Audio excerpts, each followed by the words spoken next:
Welcome to Live with Daryl. I recently recorded interviews with mothers of all different stages of parenthood.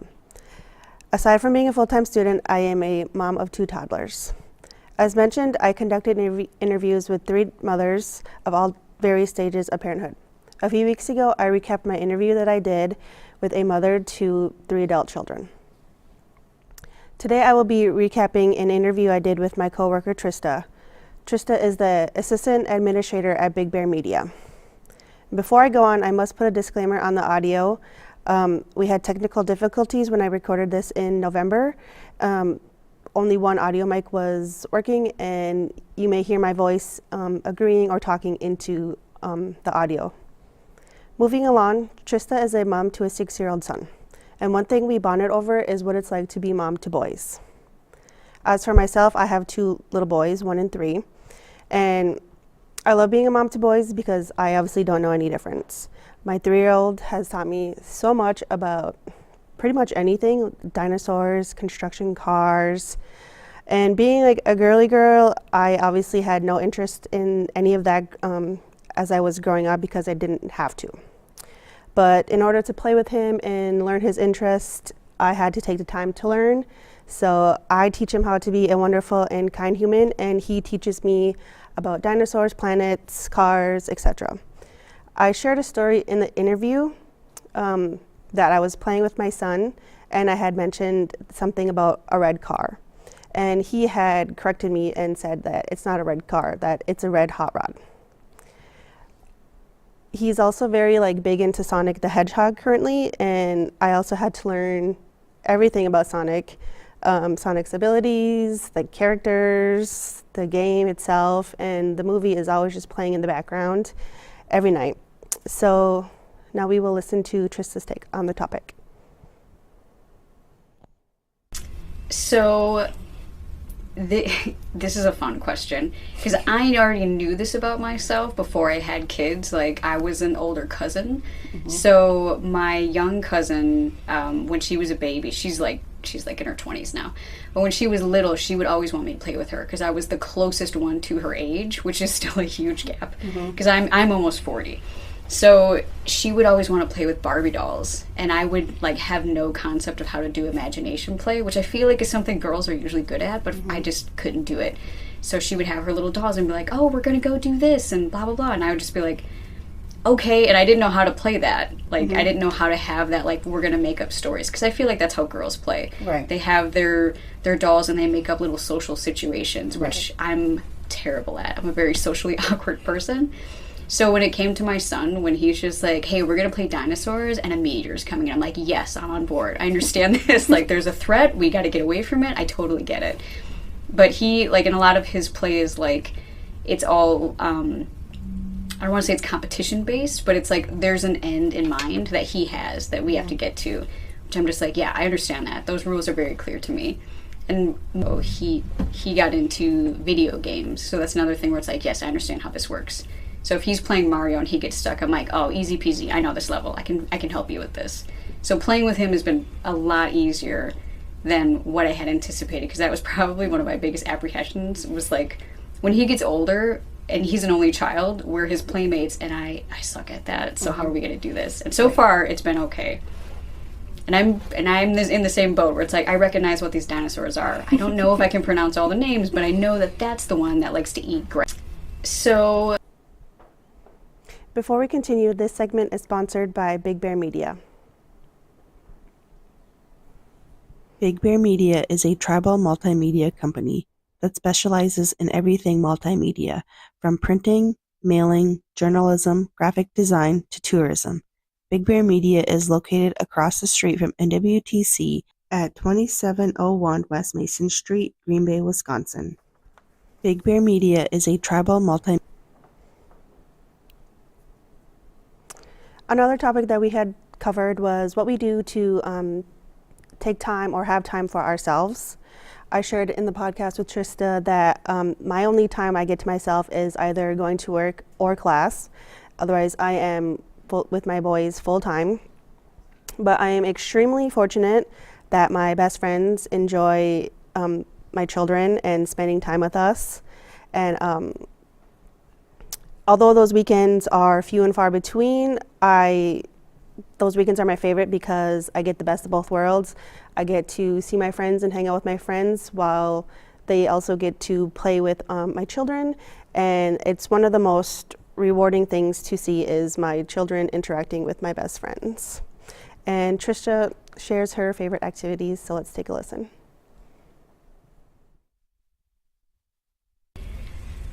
Mine is kind of a boring answer. So I mentioned before that I'm a gamer.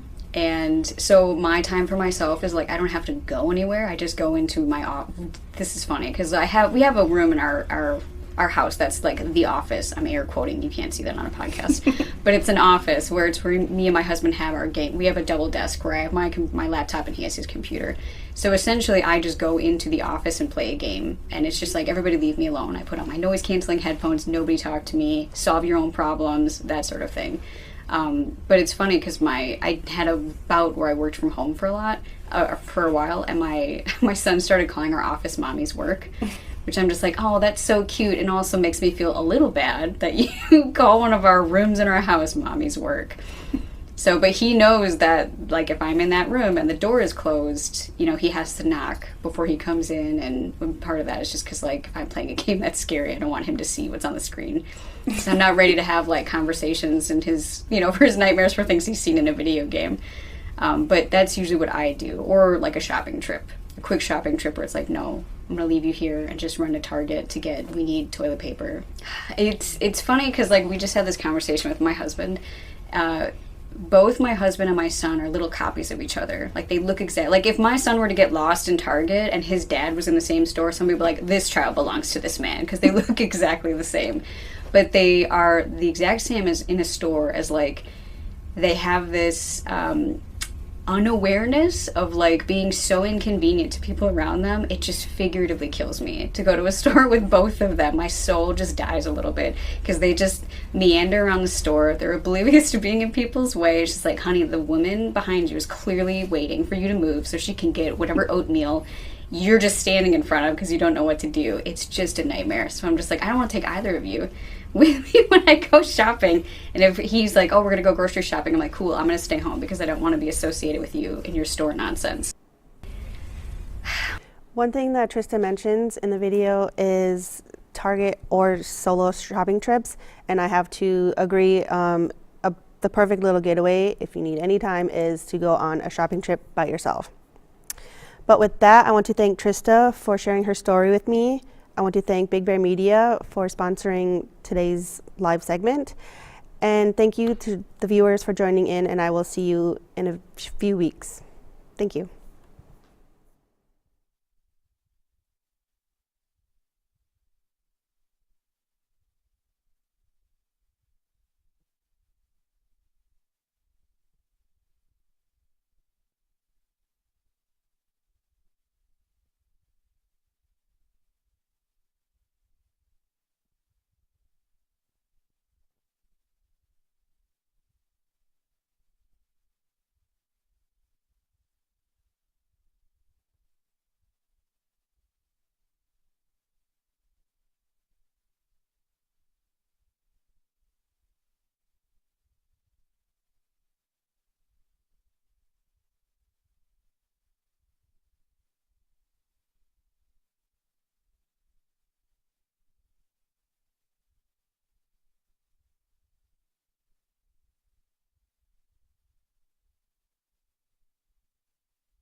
Hello and welcome back.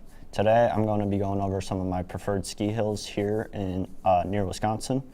So let's take a look at our first hill.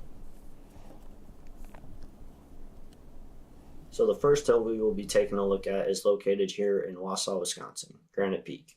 This is only about an hour and a half away from Green Bay, which makes it very convenient for boarding.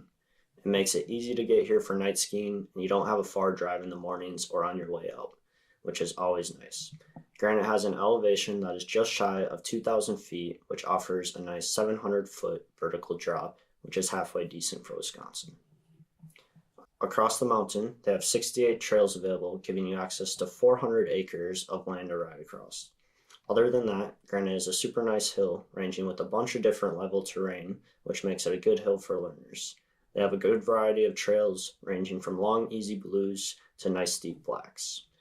They don't have as many tree runs as some of the other hills I'll mention today, but there are still a handful, which is always fun. They most definitely compete for having the best park here in Wisconsin, though. They offer multiple terrain parks, and throughout the years, they offer professional competitions there, along with holding competitions for the community to get involved with. Not only that, but they offer a bunch of other events to try to get the community involved with, which I think is cool. They offer things like skiing with Santa and fireworks on the New Year's, which is also cool. For snow conditions, typically I would say that Granite gets good snow in a normal winter, but then we have winters like this year, where the more prime areas are more north or wherever the precipitation has really been. But with that being said, Granite is one of the best snowmaking mountains out there. Even with the conditions that they've had this year, they've had full access to the whole mountain.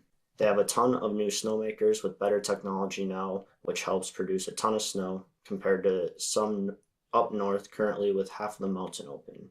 Now, Granite is one of the more expensive hills here in Wisconsin, but if you go a lot, you can get a season pass for a very reasonable price, and you get unlimited days to 3 different hills then. Once you go a handful of times, the price for going is basically cut down way under what it would cost for you to go regularly, so it's definitely worth it. Along with that, you can also get deals on their ski shop and like food at their lodge, which is always nice and convenient. You can also get discounts on your friends' passes so you can encourage them to come with you more. With all that being said, Granite is probably one of my more favorite hills. So there you go. That's one of my preferred hills here in Wisconsin. I enjoy going there on the weekends with my buddies, that's for sure. So let's go ahead and take a look at our sponsor here from Birdson. Introducing Birdson's Gore-Tex jackets, the ultimate solution for all of your outdoor adventures. With advanced Gore-Tex technology, these jackets offer unmatched waterproofing and breathability, ensuring you stay dry and comfortable in any weather condition. Designed for performance, Burton's Gore-Tex jackets feature articulated sleeves for unrestricted movement and adjustable hoods for a personalized fit. Plus, with a variety of stylish designs and colors for you to choose from, you'll look as good as you feel wherever your adventure takes you. But it's not just about staying dry. Burton's Gore-Tex jackets are engineered to keep up with your active lifestyle. Whether you're hitting the trails, shredding the slopes, or simply braving your daily commute, these jackets are built to perform. And with their durable construction, you can trust they'll withstand whatever the elements throw your way. And let's not forget the attention to detail. From zippered pockets to adjustable cuffs, every feature of Burton's Gore-Tex jackets is designed with your comfort and convenience in mind. Say goodbye to bulky, uncomfortable outwear, and hello to lightweight, versatile protection. Don't let the weather hold you back. Gear up with Burton's Gore-Tex jackets and conquer the outdoor with confidence. Visit Burton's website or your nearest retailer to shop with the collection today. Thanks for that video from our sponsor, Burton. The next hill we are going to be talking about is Ski Rural, located in Michigan. Let's take a look. Let's talk about Ski Rural. The hill is here in Iron River, Michigan. It can be super fun there in Iron River, especially if you are going up on a powder day. First things first, let's talk about the slopes. Ski Rural has a little something for everyone, whether you're a beginner just learning the ropes or a seasoned pro looking for a challenge. With a variety of trails ranging from gentle slopes to heart-pounding runs, you're sure to find your perfect match. They have a bunch of trees runs, which are my personal favorite. Basically every run you can sneak into a wooded area, which is always fun. Now let's talk about conditions. And let me tell you, Ski Rural doesn't disappoint. Thanks to some top-notch snowmaking and Mother Nature's help, the snow here is always in good condition. Whether you're ripping up the fresh powder or cruising down the groomed trails, you're in for a wild ride. Ski Rural has an elevation of 1,900 feet, offering a 500-foot vertical drop. Along with that, they have 17 trails across 150 acres of land. So not as much here to ski as some other hills, but you can definitely make it worthwhile with all your wood trails and stuff like that. But skiing and snowboarding aren't the only things here on the menu at Ski Rural. They've got all sorts of cool activities to keep you entertained. They have tubing down the hills, snowshoeing through the woods, or revving up a snowmobile for some high speed thrills. And who all hangs out at Ski Rule? Well, it's a real mix of people from families with little ones just learning to ski to hardcore skiers and boarders who live for that adrenaline rush. And let me tell you, everyone here is super friendly, so don't be shy about striking up a conversation on the chairlift. So whether you're looking for a fun day out with the family or an epic adventure with your crew, Ski Rule has got you covered. All right, and there's Ski Rule for you. Let's go ahead and take a look at our last hill here, which is Snow River in Michigan. Snow River Mountain, also located up in Michigan, but over in Wakefield, when you're up there, especially on a powder day, is also super exciting. Let's dive into what makes Snow River Mountain special. With 12 trails to explore on one mountain and 15 on the other mountain, there's something for everyone here. Whether you're a beginner seeking gentle slopes or a seasoned rider carving challenging runs, Snow Mountain River has you covered. The terrain varies, offering thrilling descents and stunning views that will leave you in awe. Along with that, the hill offers probably the most tree runs in that area. Now let's talk about the conditions. Snow River Mountain takes pride in its snow quality thanks to the top-of-the-line snowmaking equipment. Whether you're carving through fresh snow or cruising down meticulously groomed trails, you're in for an unforgettable experience. With an elevation of 1,800 feet and a vertical drop of 500 feet, Snow River Mountain offers plenty of excitement for skiers and snowboarders. Across 100 acres of skiable terrain, you'll find space to exploit and enjoy everything on the mountain. But Snow River Mountain isn't just about skiing and snowboarding. It's a place for families, friends, and snow enthusiasts of all kinds to come together and create lasting memories. From tubing down the hills to snowshoeing through woods, there's something for everyone to do. Who rides at Snow River Mountain? It's a diverse community from families with little ones just learning to ski to hardcore skiers and boarders seeking an adrenaline rush. And the best part, everyone here is friendly and welcoming, creating a vibrant atmosphere that's hard to resist. So whether you're looking for a fun day out with the family or an epic adventure with your crew, Snow River Mountain has something for you. Pack your gear and come experience the magic of Snow River Mountain for yourself. All right, there are the 3 hills that I prefer to go here in the local area near Wisconsin. Thank you for tuning in, and we'll see you next time.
tell us one. Welcome back to Ectoplasmic Explorer broadcast. How are you feeling, Rick? I think we're doing pretty good, honestly, considering that we got a bunch of new footage submitted to us by some anonymous sources who, by their request, wanted us to give them some fake names to protect their identity. Uh-oh. I hope those were fake names. Producer Sam probably fixed that one for us, but that's right. Before we go to our submissions for the day, we would like to apologize for the mistake that we made for the last episode with our audio or gaffer guy, Kevin, for calling the Fox River Green Bay thing, and for us letting Kevin, really, we're live. We're live about the audio thing. No, get out of here. Yeah, we're live. Get out of here. Get out of here. Yes, we're out of live. Go. There's no rehearsing. We have to do it live. Okay. With that being said, you know what? Let's just have past Rick and Ken take it away. Yeah. Yeah, just roll the tape. Good evening. I can't tell what time it is. Why do we have to film at night, Rick? Because moon stuff. And why does it smell like fish? Ken, Yeah? it's a marina. It's gonna smell like fish outside. Okay. All right. So anyways, tonight we're here at the Green Bay Marina to investigate a newly named ghost that we have named ourselves the Fox River Ghost. And since we've had a numerous amount of submissions from our fans and evidence out the wazoo, we decided to come down here at the mouth of the Fox River to see if we ourselves can find any evidence. Yeah, that's why we're here. We're at the Fox River. And amazingly, I think I just heard a helicopter outside, and the full investigation is coming soon. Coming soon to your faces. You audience are the reason why we're having viewer submissions and why I have a crappy So before we cut to live, we would like to apologize for an earlier comments and correct our mistakes to an ongoing regarding the naming of the Fox River. Sorry, Trevor. I know, I'm sorry. I should have known better. So we would like to apologize for our earlier mistake. Yes, we are. Now, with that out of the way, back to you, Rick. We're good. You think that's good? I think we're good. Thanks, Rick. And now to reiterate, we have decided to name this specter the Fox River Ghost. Because of the overwhelming evidence we went over last episode, and before we do get into our anonymous submissions today, I believe we're ready to talk about today's sponsor, M150. Let's go. Let's hit it.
Warning, this product is not suitable for children, pregnant or nursing women, or persons sensitive to caffeine.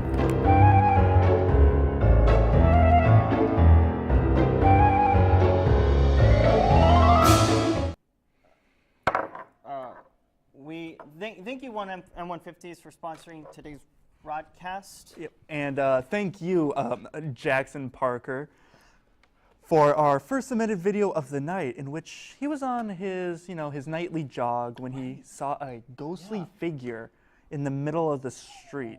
Yeah, and he was generous enough to let us, view this rare occurrence. So let's go ahead and roll the tape and see what we got here. Let's roll that tape. Thank you, producer. Oh Yo. Okay. I'm here. I'm at Bay Beach. I'm running by Bay Beach. I see this. What is this? What am I looking at? Yo. Okay. I'm not seeing this. Oh shit. What? I don't know. What is he chasing me? Is he chasing me? I don't know. Oh shit. Now, that was actually really interesting because that was near Bay Beach, right? Yeah. And it was very close to the docks where we recorded our apology video Yeah, I know and that. reporting on the Fox River Ghost. Yeah, I know. I noticed that as well, and it was not even a mile away from where we were. Yeah. I'm not sure if it was the same night. I should have asked him because I didn't look it over beforehand. Yeah. But yeah, although it went by kind of quickly, we do have a slowed down version to make sure we have something more to look at, to have like a second chance. Yeah, let's watch the slow down version.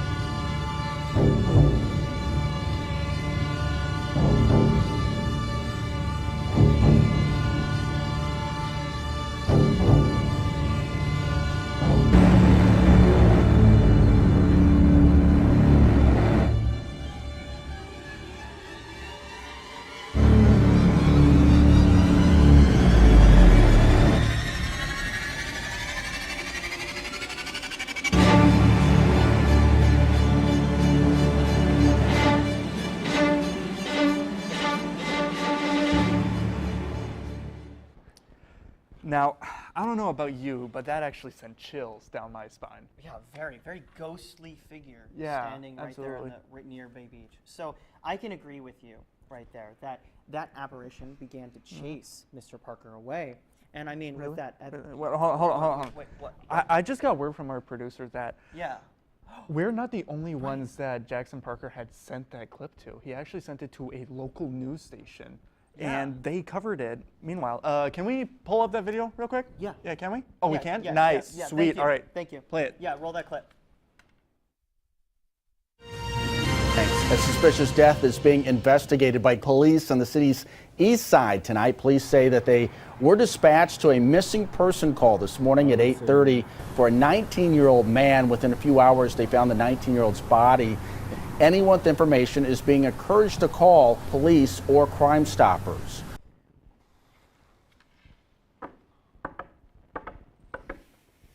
What do you guys say about that, Rick?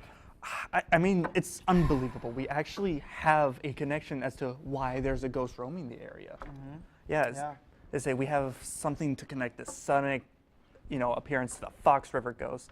And honestly, if it's good enough for a news station, I think it's good enough for us too. What do you think? I think we have actually a lead faster than the news station. I'm just saying. Yeah, I'm just yeah. saying. We were reporting this before the news even picked it up. That's true, So that's true. If channel whatever 6, 8, 10, 9, 12, Whatever I don't, it was. whatever that might be, you reach out to us, give us a call. So for that being that this is unbelievable of Yeah. why that connection is. So Rick, what do you got to say about that? I have to go for the opposite. It's, What's that? I That was the believe- ghost. Whoa. Whoa. Whoa. I don't know what happened there. But yes, I believe we will call this ectoplausible. Ectoplausible.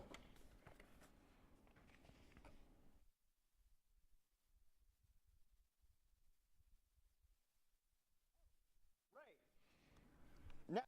Next submission actually comes up from a photographer that I think it wasn't the photographer before from last episode, but definitely they got some amazing. They were going to go for some wildlife photography in the Green Bay area when they noticed something about the brush in the near the field. So they went to go and get closer, and what appeared to be a ghost to try to be taking some photos. So this is crazy. So let's pull up that photo.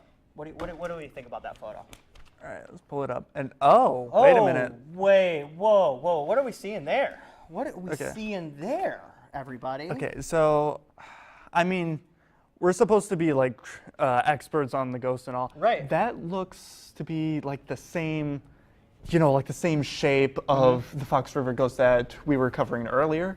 This might actually be the same, apparition. It's got to be in the same apparition because, like, think about it. Like, we were over by the docks. From supposedly this was nearby a nature kind of wildlife area nearby, and it was around the same day where Jackson Parker, where we were at. Yeah. So there's got to be collusion of that the ghost is haunting us, or the fact that we're ahead of everything and we're just trying to pull everything together. Yeah. What do you think? I'm not sure. Can we pull up that same photo again? Yeah, the same photo.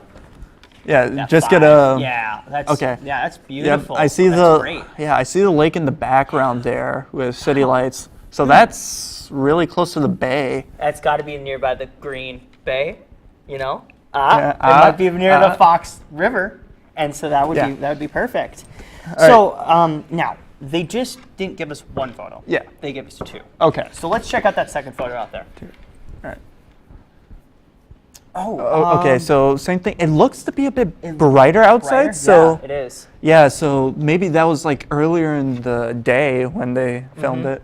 Maybe that's like a second photo in that series, and so that the reeds are over there, the field, the water, the lights. I mean, that's the same place. It's the same place. Like what Different would times. you say? What would you say about that? I don't know. It actually looks like in my notes here he has one more photo that we can talk about. Yeah. Awesome. All right. Can we see that number? I think 7. Yep.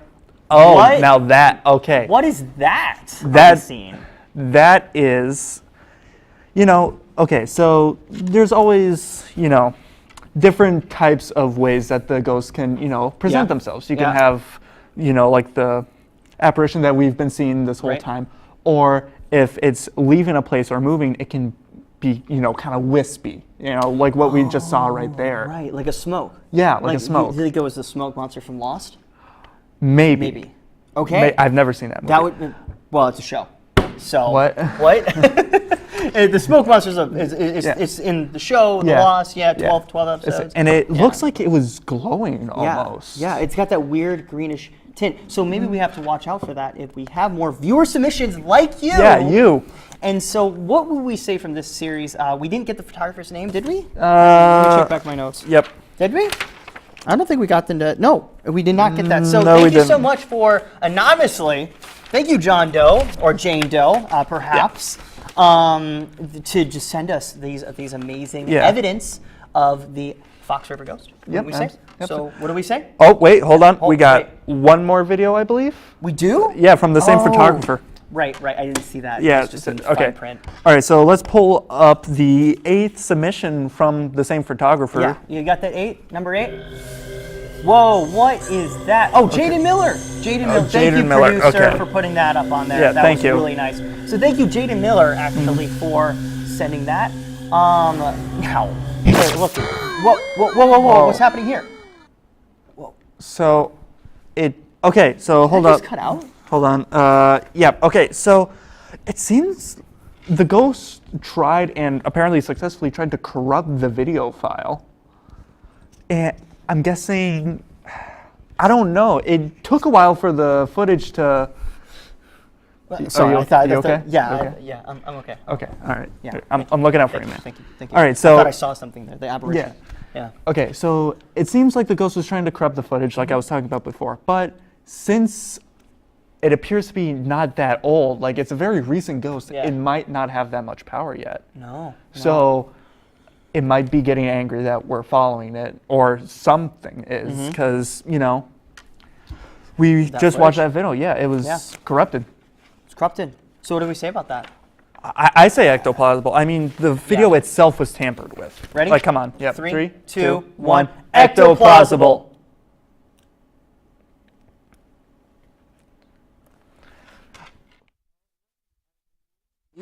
Yeah.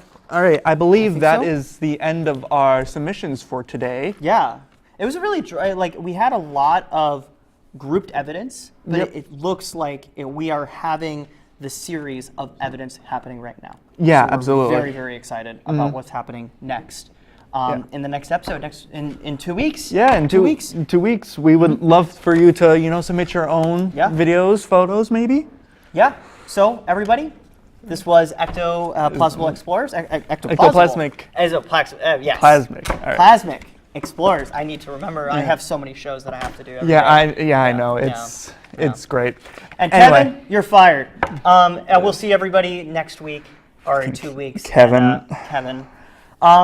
Everybody have a fantastic day. Yeah. Take care.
Hey guys, have you ever contemplated about having a fish tank? Well, I just might have the right fish for you. Today, let's explore betta fish. There are so many wide varieties of color and styles. Despite their small size, betta fish necessities are a level that might be more maintenance than you think. Let's cut to our ad today. Today's ad is sponsored by Aquafine, your go-to brand for all your aquatic needs. Whether you're a seasoned hobbyist or just starting out, Aquafine has everything you need to create the perfect aquatic environment. From a wide variety of tank filtration systems to diverse food options, decor, heating, lighting, water, and plant care products, Aquafine has got you covered. Explore their comprehensive range today and make your aquatic hobby a success. Let's go over some tank essentials. First, you're going to need at least a minimum of a 5-gallon tank. I'd highly recommend, though, going to 10 gallons. It gives more room for the fish to swim and for the life to grow. Heaters. Let's first start off with heaters. I personally use 2 types of heaters. I would recommend the Aquafine internal quiet flow filter for a smaller tank, like a 5-gallon. If not, I would prefer a Whisper FP-F10 power filter because it goes through 3 stages of filtration. The next thing you're gonna need for your betta fish's tank is a heater. The heater, you want your water's temperature to be around 76 degrees Fahrenheit through 81 degrees Fahrenheit. Betta fish like it warm because they are a tropical fish. Next thing you're gonna want or need for your fish tank is water conditioner. Water conditioner makes sure that your tap water for your fish is dechlorinated and safe for your fish. You don't want your fish swimming around and not being able or not thriving because of water. Yeah. Next, you should know is about light. Your betta fish requires at least 8 through 16 hours per day of light. Let's go over some food options for your betta. I would highly recommend the Betta Bio Gold fish food. It's more nutrient for your fish and it's smaller so the betta can fit it into your mouth. But a good next option would be this Betta Mini. They're bigger pellets. However, it's a good choice to switch if your betta gets bored of the food. Last but not certainly least, betta vacation feeders. These are handy when you are unexpectedly planned a trip and don't need them. One betta feeder lasts you 7 days. So have fun on your vacation. The next thing you're gonna want is some fun toys for your betta. Some things like this hidey hole, you can go for more natural options, but I would also recommend driftwood and some fake or live plants. However, live plants give you more benefits than having fake plants. Last but not certainly least for tank stuff is I would recommend these oak leaves. Oak leaves provide tannin into the water, which has good vitamins for your fish. Last but not certainly least, substrate. There are many different substrate options from rock, sand, and gravel. Before dumping your substrate, you're going to need to rinse your water, or rinse the substrate. This is important because it removes any extra chemicals. Last but not certainly least, let's go over tank mates. Bettas are tropical fish, however, it all depends on your fish's personality and representativeness to your tank mates. No 2 bettas should go within a fish tank unless if you have a female betta sorority fish tank. Good tank mates that I might suggest are tetras, guppies, smaller sized plecos, koi catfish, ghost shrimp, and mystery snails. A sorority tank should at least be 10 gallons on the minimum. And then the minimum requirement of bettas within that sorority tank is 6. If not, they might get too territorial, or if they have too big of a tank with too many or too little, they just won't go well. Last but not certainly, have a backup plan. Sometimes your bettas are stubborn and they might not want to live with anybody besides themselves.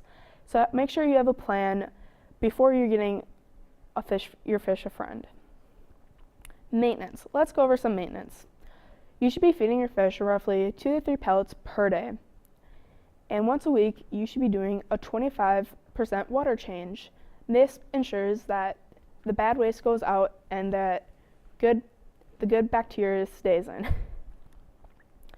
If you have a live plant, make sure they get enough sunlight and nutrients. Lastly, once a week, you should do a checkup on your betta. Look for signs of stress like clamped fins and loss or dullness of color. Thank you guys for tuning in to our broadcast today. We hope you learned valuable insights about betta fish care. Remember, while they might be small, bettas require significant attention as a well-maintained environment to thrive.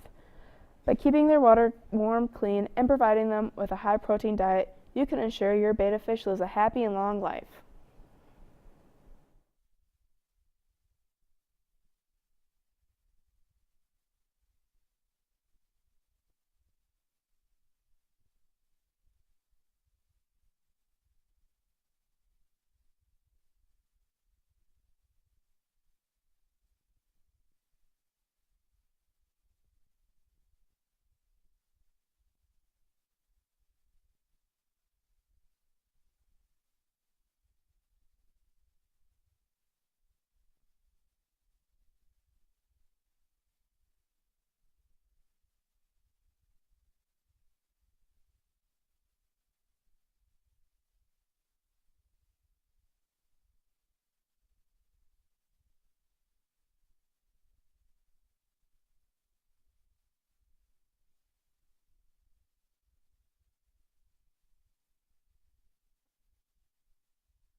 and welcome back to Creative Cooking.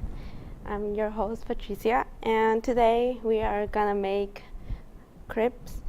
So what you'll need to be able to make crepes, you'll need unsalted butter, all-purpose flour, sugar, salt, whole milk or any other like 2% milk or just skim milk, either one will work.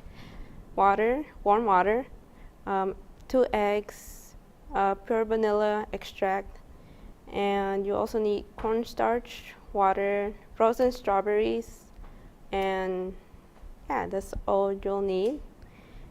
So we'll first start off with making the strawberry sauce for your crepes. So if we can pull up the video. So first you want to off your frozen strawberries into small pieces. And you'll need about like 1 pound of frozen strawberries.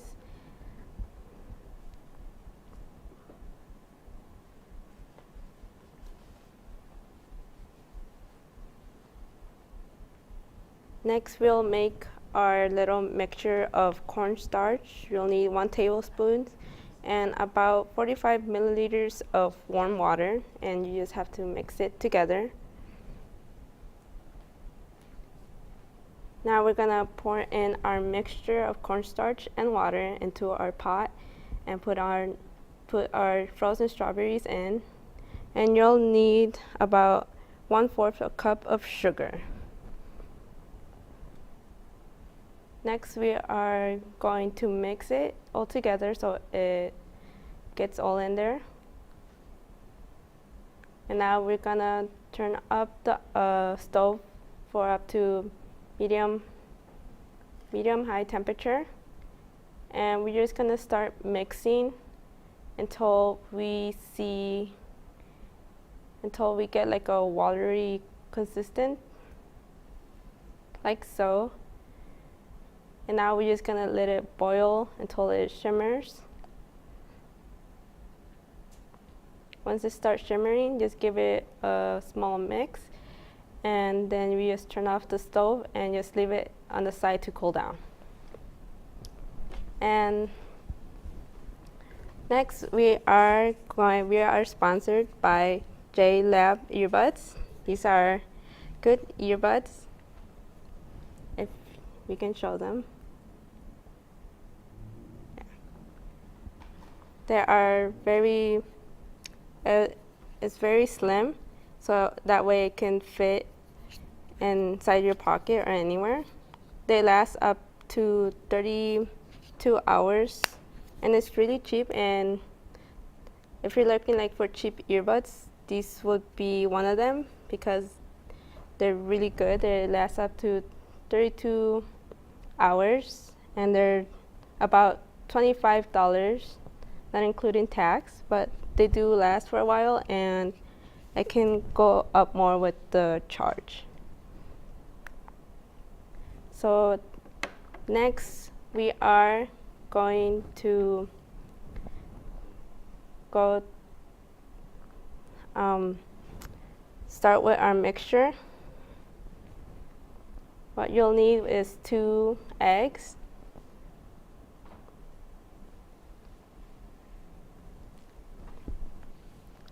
3 teaspoons of unsalted butter, and we want to melt it, so we're going to put it in this little microwave bowl, and we're just going to microwave it for about a minute. While that's microwaving, we're going to put 1 cup of all-purpose flour, and then we just put in our melted butter, and we're gonna put 1 tablespoon of sugar, 1/8 tablespoon of salt, and we're gonna put in 3/4 of cup of milk. I'm putting in whole milk, and we're gonna put 1.5 tablespoon of pure vanilla extract. And now we're just gonna mix it in all. until we get a consistency of like so.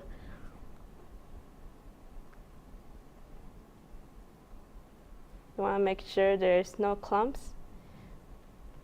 Now we're going to put it up to medium heat. Make sure you buttered your pan. I use spray, but you can also use butter. And we just want to put just a little bit of our batter into our pan. I think I put a little too much, so I'm going to put in more. And you just want to rotate your pan until you cover about mostly all your pan.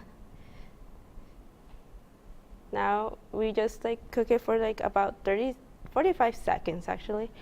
And you just want to flip it to the next side so it can cook too. And we just leave it to the side once it's done.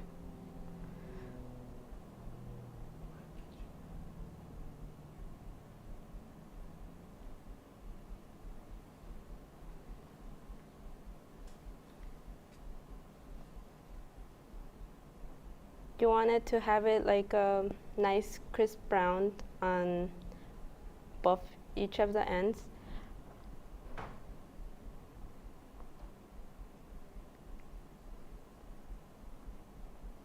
And I'm just gonna do one more.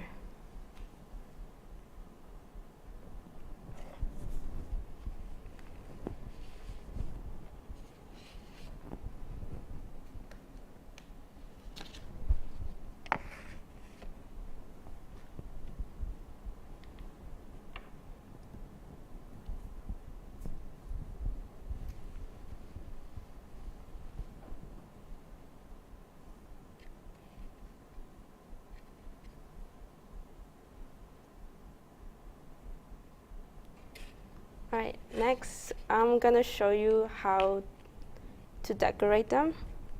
So first you wanna grab your crepe and you wanna grab Nutella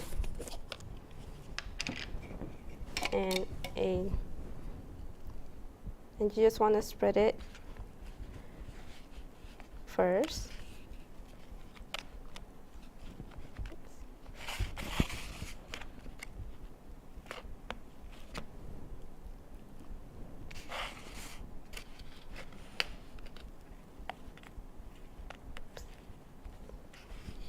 Like so. And you can also put strawberries in here. I just forgot to chop some strawberries. But for substitute, I'm just gonna put in the strawberry sauce that we made.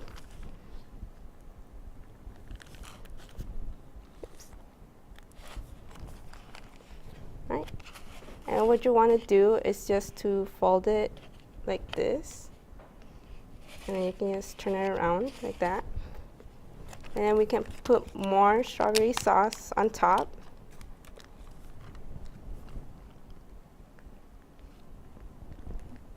Like that, or you can also put it on the side.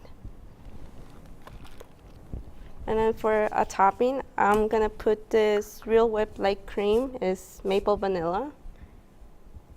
And it's light and tastes really good. So you can just put it like that. I put a little too much. And there you go. You have your crepe. All right. Thank you for watching.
Hello, and welcome to the Competitive History. This is the series where we look at the most popular esports titles or franchises and go over their history, major events, and other fun facts. In today's episode, we are going to take a look at what is arguably one of the most iconic fighting games of all time that, unfortunately, in current days, seems to be struggling for survival due to little support from the developers and a bad reputation hanging over its community. This is the competitive history of Super Smash Bros. Ultimate. Now, before we get started, I want to give a shout out to the sponsor of this episode, NWTC Esports, which I know I covered last week, but for this sponsorship, I'm giving a bit of a recap as to what's been going on. We recently just started our live season in the room. We recently had a couple of games going on throughout with a couple of schools already, and things are looking really good for us this season, and I'm really excited to see where everything goes from here. Now, if you are an NWTC student, just make sure that you do check out the room during our open hours from Monday through Friday, 11 to 7.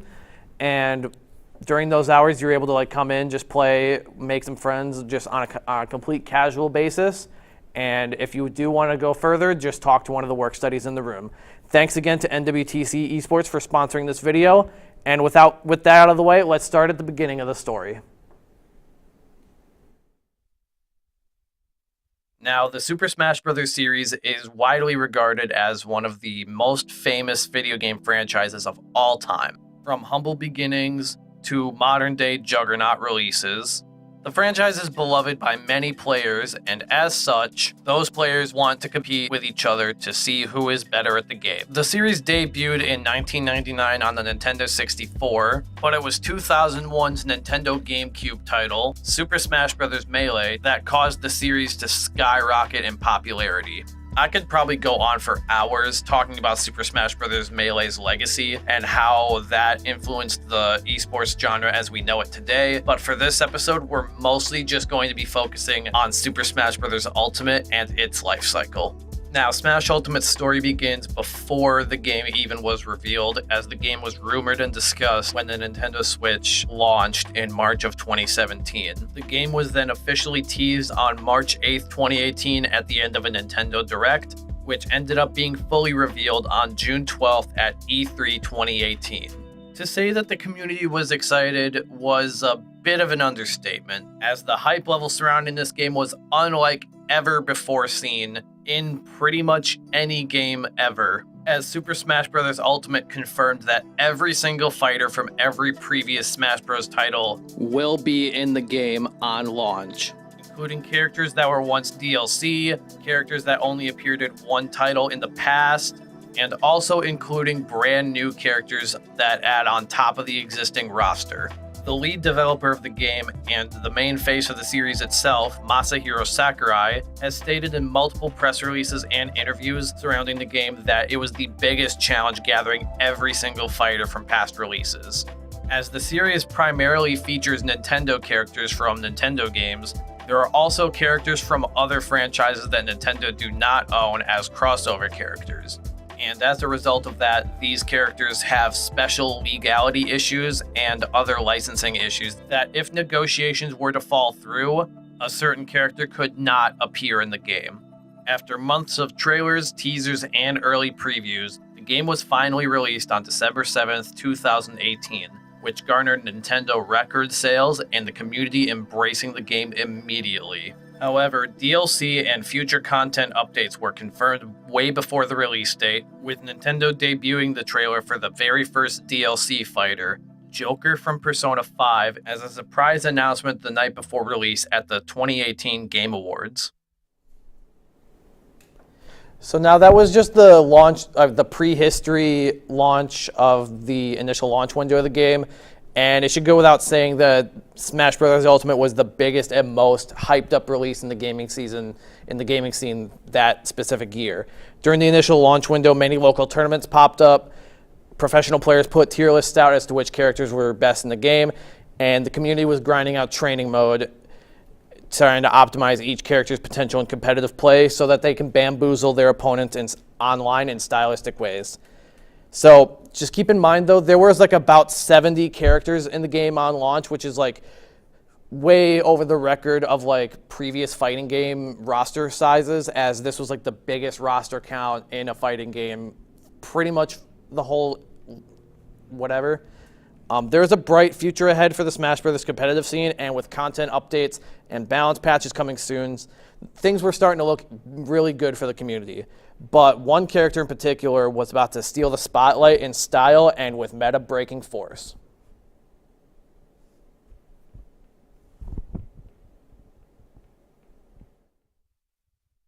As previously mentioned, Joker was the very first DLC character to arrive post-launch, and was also one of the first characters to be added into the game and be completely broken upon release. There are a bunch more egregious examples of characters being added into the game and completely breaking the entire game, but in the interest of time, I'm only going to be covering Joker because I actually want to keep this video under 10 minutes so other people can go today. A brief overview of how Joker plays in this game. He plays similar to characters like Greninja and Sheik, where he is a fast, agile character that racks up combo damage, making him sort of like a hit and run style character where you don't want to get hit, but you want to rack up as much damage as possible. However, Joker also has a meter mechanic where if it gets filled up completely, it brings out Arsene, which acts as a buff to Joker where he gets increased damage output and enhancing his special moves. This gives Joker insane damage that rivals heavyweight characters while also being incredibly fast and agile, which is a clear recipe for being a top tier character in the game. With his technical moveset and insane combo game, Joker became a favorite among many players in the community immediately upon release. However, in the right hands, Joker could single-handedly wipe the floor with the entire roster. Enter MK Leo. Leo is one of the more respected players in the Smash community and was considered to be the best player in the world at Super Smash Bros. Ultimate in the first few years of the game's life cycle. One of the main reasons for his early dominance was because of Joker, becoming Leo's main character of choice fairly soon after his release. The biggest win that Leo ended up picking up with Joker was at EVO 2019, which is the biggest fighting game tournament in the world, and Super Smash Bros. Ultimate's very first year at this prestigious event. To this day, this was the biggest tournament in Super Smash Bros. Ultimate history, with over 3,000 entrants and a pot size of $35,000.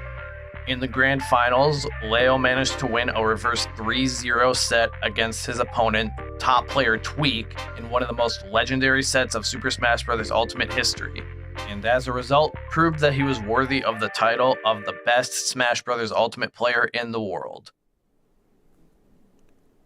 So after EVO, many other tournaments ran and characters with other balance updates came out, and it was even confirmed that the game would get even more content and balance updates after the final character of the initial DLC wave.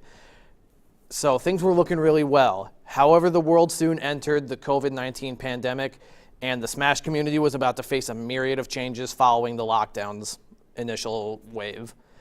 Now, this next topic, I do need to preface this with a bit of a content warning though, as during the summer of 2020, during the second rise of the Me Too movement, a shocking number of allegations ended up coming out against a myriad of members of the Smash Brothers community. From pro players to casters, even the founder of EVO was caught under fire with these allegations. To make matters worse, the majority of the accusations turned out to be true. This was a major blow to the community as it further cemented the reputation that the community members face for being one of the most toxic competitive communities in gaming, and the fallout was so bad that even Nintendo themselves released a statement on the incident. Now, this is also probably a good time to mention that Nintendo has notoriously had a lack of support for their competitive scenes for their games, even during the days of Smash Bros. Melee when that game was like going crazy. So with these events being brought back to the public's attention, many assumed that Nintendo would have even more reason to neglect their community, and these rumors proved true when they pulled Super Smash Bros. Ultimate from EVO tournaments in 2022. The second major issue that came to the community after the 2020 lockdowns was the majority of in-person events like the EVO tournament that I mentioned earlier ended up being canceled, and every event was to be played from online. That wouldn't be such a big deal nowadays, except Nintendo's online is notoriously bad and very laggy due to their netcode limitations compared to modern day consoles. and as a result created a less than ideal experience for the majority of players. However, the community endured the troubles, and many online tournaments ended up going on, and players came up with ways to circumvent the laggy play with Ethernet cables, VPNs, and even in-game mods to improve the connectivity of online matches.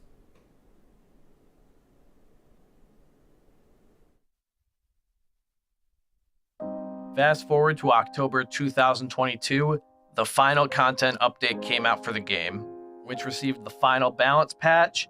It also released the final character that was to be added to the game, Sora from the Kingdom Hearts series. This was a momentous occasion for the community, as this character was the most requested addition to the roster throughout the entire community, as stated in the initial reveal livestream that covered everything to be added in the final update. After Sora's release, content and updates to the game had officially stopped, leaving the game in the final state that it is still being played in tournaments today. Fast forward to the modern day, the final tier lists have been out already, the entire roster has been optimized to the max, and the community is starting to experience the beginning of the end of the community's hype for the game. With no more balance updates coming to the game, certain characters that have been added throughout the content cycle, like Minecraft Steve and Tekken's Kazuya, are starting to become problematic within the community due to them feeling overpowered and overperforming to the point where most tournaments are starting to implement bans on these characters from being used in competition.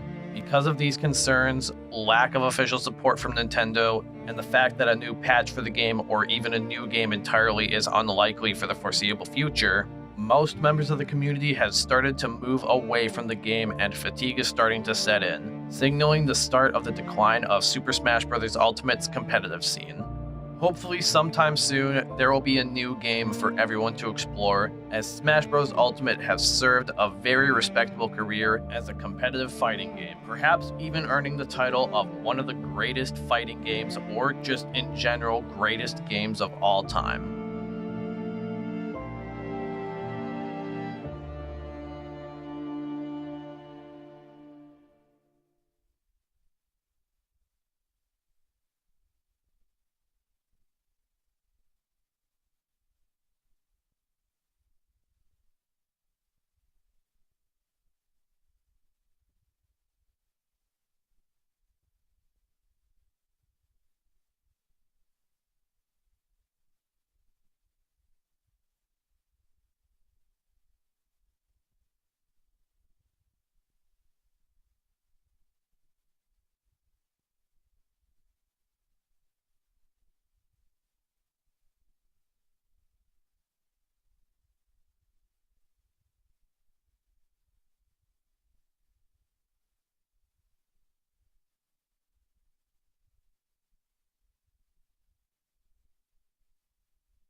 More news on Spider-Man 4 and new Fantastic Four cast revealed on today's episode. But first, a word from our sponsor, Netflix. You've probably heard of it. It's a big streaming service nowadays, with Netflix streaming some of your favorite movies and TV shows like The Walking Dead, Stranger Things, and many more. For movies, they have some movies like the DCU movies like Justice League, John Wick, and more. So sign up now for on their app and choose some of their subscription plans and start today so you can watch some of your favorite movies and TV shows. Now, on to our segment. First up, for Fantastic Four, 2025, that I talked about last time that we streamed, it seemed that Pedro Pascal might have been in the role for Mr. Fantastic, or aka Reed Richards. But it seems that he's now gotten the role, and some of the rest of the cast you might be shocked about. It seems neither Mila Kunis nor Emily Blunt got the role of Invisible Woman, aka Sue Storm. It seems Vanessa Kirby has gotten the role, which some of the things that some of the most recent stuff she was in was the Mission Impossible movies, and that was the rest of them, the most recent ones. As for the rest, I'm gonna butcher this name, Iban Mas, I have no idea to say that last time. I'm just gonna is going to be playing Ben Grimm, aka The Thing. Joseph Quinn as Johnny Storm, aka the Human Torch.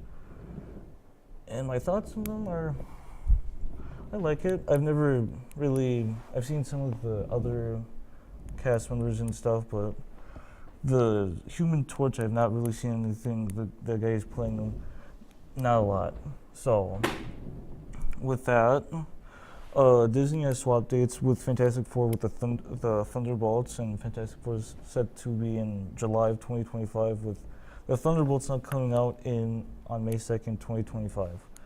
These are 2 of 4 tentpoles currently set in 2025, with Captain America: Brave New World in February and Blade in November. 4 Marvel films are also scheduled for 2026, and those are Avengers: King Dynasty, and that's around from 2024. Marvel only has Deadpool and Wolverine for theaters in July, and that's from Adam B. Very from Variety. Next, 2 more movie news on Spider-Man 4. There are 3 characters that are potentially going to be introduced in Spider-Man 4.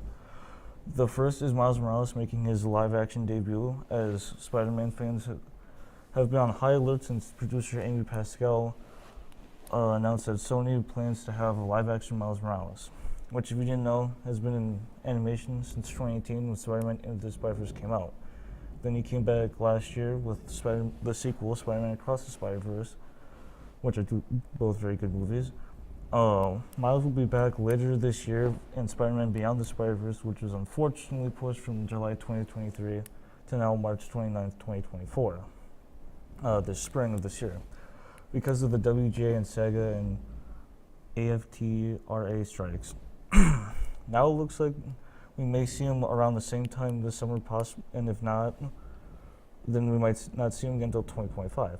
But fear not, because in October of last year, 2023, Sony released another sequel to a popular game called Marvel Spider-Man 2, which is a sequel to Marvel Spider-Man released in 2018 and the Spider-Man Miles Morales released in 2020. You can play in Marvel Spider-Man 2 as both Miles and Peter who are both Spider-Man.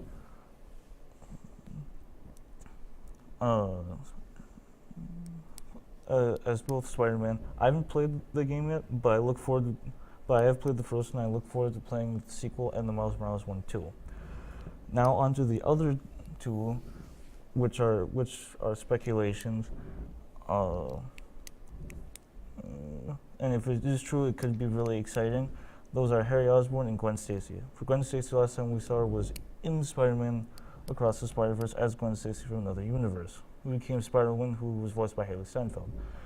And earlier, she was played by Emma Stone in 2014's Amazing Spider-Man 2, when she tragically lost her life in the battle with Spider-Man and against Green Goblin, or more commonly known as the New Goblin, played by Dane DeHaan, whose alter ego is Harry Osborn, which was the last time we saw either character, or we saw that character.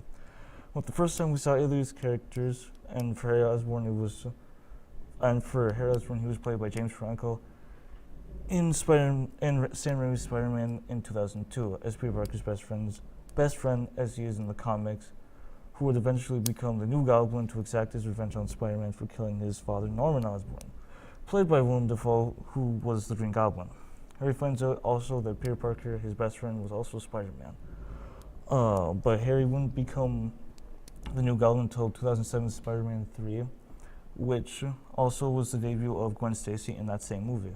Now, Gwen Stacy was first played by Bryce Dallas Howard, daughter of the famous director Ron Howard.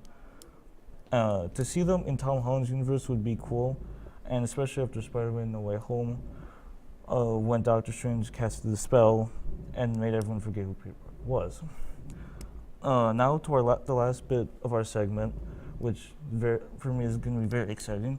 We're going to be talking about the Jurassic franchise. And so after Jurassic World Dominion released in 2022, seemingly ending the Jurassic World trilogy, which started back in 2015 with Jurassic World. Now they seem to be releasing more content, which is a sequel to one of their first ever in both animated and TV series, TV shows. First, let's look at the list of content coming out this year and possibly the next. First is the Jurassic World The Exhibition, which is a walkthrough of Jurassic World with state-of-the-art animatronics. Next is a live tour with also state-of-the-art animatronics. Obviously, it's called Jurassic World Live Tour.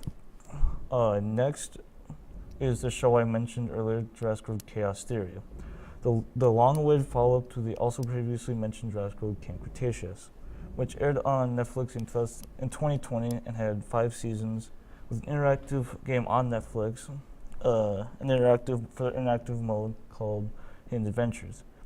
But the show ended in 2022 and is now getting a follow-up, which is very exciting. The teaser that Netflix put out is on YouTube, which you can go and watch that. That would be coming out possibly summer of this year, to be specific, June. But Chaos Theory will be the bridging gap between 2018's Jurassic World Fallen Kingdom and 2022's Jurassic World Dominion, much like Camp Cretaceous was for 2015's Jurassic World and 2018's Jurassic World Fallen Kingdom. I hope you guys are excited because, well, I am. And if you want to get all caught up, they have the full Camp Cretaceous show on Netflix with all 5 seasons and all the episodes. Now to the last 2 confirmed projects. A new Jurassic game called Jurassic Park Survival has been confirmed, which is set a day after the events of the original movie Jurassic Park in 1993. There's also a teaser trailer out on YouTube. There's no official release date for it, but you will be able to play on PlayStation 5, Xbox One Series X and S, and on PC. Now to the last project. A new Jurassic movie is coming out July 2nd, 2025, which is supposed to be which Jurassic Park and Jurassic Park The Lost World's screenwriter David Koepp confirmed to be the screenwriter, along with Jurassic World Trilogy producers Frank Marshall and Patrick Cowley. And also returning would be Steven Spielberg as executive producer. Deadline reported on February 5th that Deadpool 2 director David Leitch was set to direct the movie. However, it seems that he is no longer attached to the project. But now, just a few weeks after the movie is running into problems with it not necessarily guaranteed to replicate the box office success of its predecessor, which the trilogy as a whole is critically standing, which fell off, and they're critically standing at only earning 46% and a 29% critical ratings on Rotten Tomatoes. This could deter moviegoers checking out the Jurassic World 4. But the movie is still set to be released, and hopefully it does. And well, ladies and gentlemen, it looks like that's all the time we have for it. Hopefully we'll see you again next time. And now to a short break.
Hello everybody, welcome to Real People, the show where we go out in public and interview real people who are very real and aren't fake. Let's go ahead in the field and see where we're at now.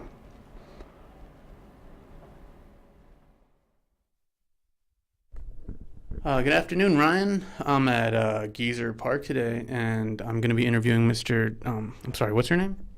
Mr. Cletus McFunny is the name. And is that a real name? Of course it's a real name, dum-dum. This family founded this country 1,000 years ago, so you should show some respect, you damn rascallion. I'm pretty sure America's only been around for 250 years.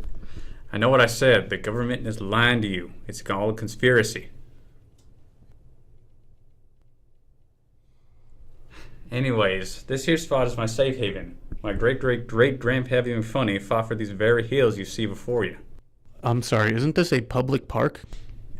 I mean, it is. It still belongs to me, though. My own little kingdom. Do you have any employees? I haven't seen any. I've only seen you. Employees? I don't have a need for such things. Having to put these wackos on a payroll would tarnish my good family name.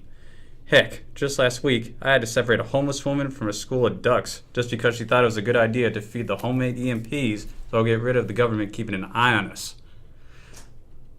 But, I mean, I don't disagree with her. Okay, next question. Hold on, where do you keep getting those cigars? What cigars? Okay, that could have gone better. Let's just cut to commercial for right now. Let's see. Have you ever needed to conveniently conceal your identity or just need a little extra facial hair? It's good news for you because today's episode is brought to you by the Fake Mustache Company. These perfect fake mustaches can turn you into whoever you want to be. So buy one today. All right, let's, I suppose we should see where our reporter is now. Good afternoon, Ryan. We just got done with that crazy interview with that cowboy man. We're here outside the park. We're going to try to find some patrons. And, excuse me, sir. Do you frequent this park? Have you seen my wife? Excuse me? I've been trying to look for my wife. I'm sorry? You said you're looking for your wife? Well, do you know where she went? She left me 5 years ago in this very park. Well, that's rather unfortunate. Yeah, she was a beautiful lady.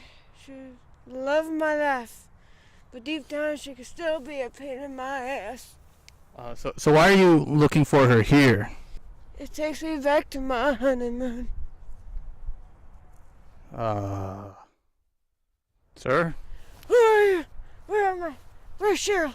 What did you do to her? Where is she? Sir! Okay, that looks like chaos. Let's bring it back to the studio. Yikes. I don't think that could have gone any worse. I guess this has been Real People, I suppose, where we were supposed to interview people, but I guess it just didn't work out as planned. And that's all we have for today. Thank you for watching.